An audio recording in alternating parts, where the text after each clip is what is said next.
আমার জীবনের বাস্তব এক ঘটনা। বগুড়ায় কয়েক মাস আগে আমার এক মাহফিল শেষে যখন ছাত্রদেরকে পাগড়ি প্রদান করতেছিলাম, হাফেজ ছেলেরা পাগড়ি নিতেছিল, নাম বলতেছে এক এক ছেলের মাথায় আমরা পাগড়ি পড়াচ্ছিলাম, আলেম ওলামারা সহ। হঠাৎ এক ছেলের নাম বলতেছে মুআজ রহমাতুল্লাহ আলাইহি, নাম বলছে, কিন্তু দেখি কোনো ছাত্র সামনে নাই। কিরে মুআজ কই? কয় হুজুর মুআজ তো মারা গেছে। তাইলে নাম কেন পড়লেন? পাগড়ি কারে দিমু? কয় হুজুর পাগড়িটা হাতায়া দেন, মুআজের মা পর্দার আড়ালে বসে আছে, সেখান থেকে পাগড়ি গ্রহণ করুন। প্রত্যেকটা মানুষের দিল নরম হয়ে গেছে। পাগড়িটা হাতায়া একটা ব্যাগে দেওয়া হলো, ছোট্ট একটা বাচ্চা নিয়ে মুআজের মার কাছে পৌঁছায়া দিল। বয়ান শেষে আমি যখন খানা খাচ্ছিলাম, মুহতামিম সাহেবকে জিজ্ঞাসা করলাম, মুহতামিম সাহেব, জীবনে এই অভিজ্ঞতা আমার এই ফার্স্ট যে মৃত ছেলেকেও পাগড়ি দেওয়া হয়। এই কথা বলতেই মুহতামিম সাহেব দেখে কাঁদতেছে, বড় হাফেজ সাহেব পাশে বসা, সেও কাঁদতেছে। আমি কই কাঁদেন কেন? কয় ওস্তাদ, এই মুআজ হলো আমার মাদ্রাসার 1 নম্বরের ছাত্র, আমাদের সম্পদ ছিল। আমার ছেলের জন্য আমার এত মায়া লাগে না যতটা মায়া আমার এই মুআজের জন্য।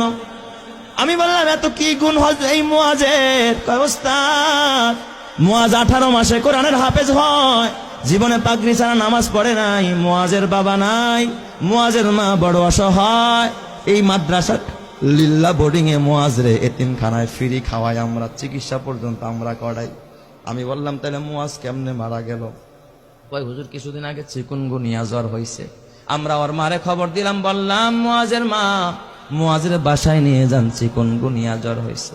মুআজ বাসায় যাইতে চায় না। কয় ওস্তাদ বাসায় গেলে জামাতের সাথে নামাজ পড়তে পারি না, ফজরের নামাজটাও জামাতে পড়া হয় না, আমারে বাসায় দিয়েন না, মরে যাই তো মাদ্রাসায় মরবো, বাসায় যাবো না। হুজুর কসম আল্লাহর, এই মুআজ ওর পুরা মাদ্রাসায় আর একটা সুনাম।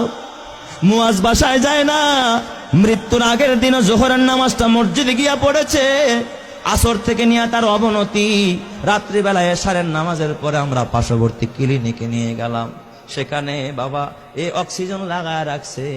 প্রায় গভীর রাত্রে মুআজ ওই রাতে ইন্তেকাল করেছে। হুজুর মুআজ ইন্তেকাল করেছে, আমরা স্তব্ধ হয়ে গেছি। মুআজের দাফনটা আমাদের মাদ্রাসার গেটের পাশে মাদ্রাসার কবরস্থানে আমরা করেছি। হুজুর আমি বললাম তাহলে ঠিক আছে, মুআজ ইন্তেকাল করলো, তাহলে পাগড়ি কেন মুআজের মাকে দিতে হবে? কয় ওস্তাদ আপনি তো জানেন না। এই কথা বললাম, মুহতামিম সাহেব একটা ডেস্কের বয়ের টান দিয়ে একটা চিঠি বের করছে। কয় দেখেন এই যে পত্র পাঠাইছে মুআজের মা।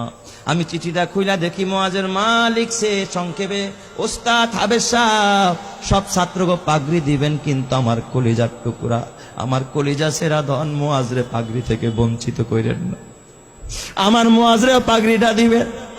এই আবেদনটুকু করেছে। হাফেজ সাহেব মুআজের মারে ফোন দিয়া ব্যাখ্যা চাইলো কেমনে পাগড়ি দিব। মুআজের মা ফোনের মাধ্যমে জানায়, ওস্তাদ এই দুনিয়া আমার মা নাই, বাবা নাই, চাইছিলাম আমার মুআজ আমারে দাফন করবে, আমার সন্তান আমারে জানাজা পড়ে আমারে কবরে রাখবে, কিন্তু আমার মুআজ যে আমার আগে চলে যাবে আমি মা ভাবতে পারি না। এই দুনিয়ায় এখন আর আমার কেউ নাই, দুনিয়া আমার স্বামী নাই, আমার মা নাই, বাবা নাই, আমার কলিজার টুকরা মুআজ চলে গেল। ওস্তাদ ওই পাগড়িটা আমি মা আমার মাথার কাছে দিয়া, মাথার নিচে দিয়া আমি প্রতি রাত্রে ঘুমাবো, আর আমি আমার ওয়ারেসকে বলে যাব, আমার ওয়ারেসেরা আমার মুআজ তো জানাজা পড়তে পারবে না, আমি মা যদি মারা যায় তোরা আমারে বাজারের কাফনের কাপড় দিয়ে আমারে কাফন পড়াবি না। আমার মুআজের যে পাগড়িটা মাদ্রাসা থেকে পাইছে, আমি মাকে আমার কলিজার টুকরার পাগড়িটা দিয়ে আমি মারে কাফন পরাই আনছি। আমি এই পাগড়িটা কাফনের কাপড় হিসাবে ব্যবহার করব, এই জন্য আমি শুধু পাগড়িটা চাই।